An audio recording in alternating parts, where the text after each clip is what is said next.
One of the current initiatives that's important to discuss is the Suicide Prevention and Response Program, which is funded by a national grant that was launched in direct response to the COVID-19 pandemic. Care Plus was awarded one of 50 grants in the United States to provide specialty care and intensive follow-up and wraparound support services for individuals who were 25 and older and are at risk for suicide.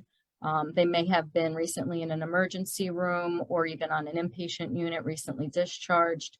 And, really the mission is to provide wraparound services to make sure that the person has access to the care that they need after they visit an emergency room.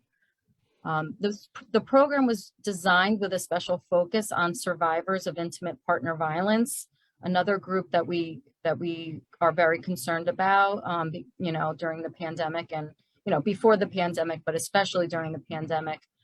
In addition to our essential workers who may be disproportionately impacted by the pandemic because of the work that they do. We know based on data from 2018 that intimate partner violence played a role in over 2,000 male and over 400 female deaths by suicide. So we know that it is a major factor. Survivors of intimate partner violence are at a higher risk of experiencing isolation and symptoms associated with anxiety, depression, and potentially post-traumatic stress because of their circumstances. And in a 2020 study, so during the pandemic, focusing on healthcare workers specifically, suggests that as high as 72% of those workers reported some form of serious psychological distress.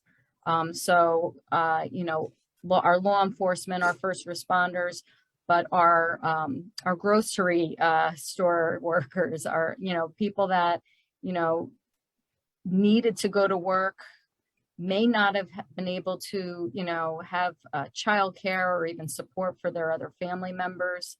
They were under an extreme amount of stress.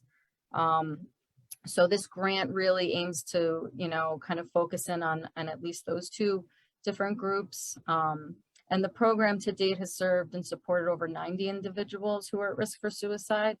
And we've also provided training and education to almost 2,000 members of our community, ranging from mental health providers, law enforcement, clergy, different church groups. So we really tried to expand out beyond our typical, mental health provider, what's the right word I'm looking for? Audience, we'll say. And we are getting a lot of, positive feedback, as a lot of the things that Abby mentioned in her part of this discussion, we touch on during those trainings, and try to identify some of the special considerations for different groups at risk.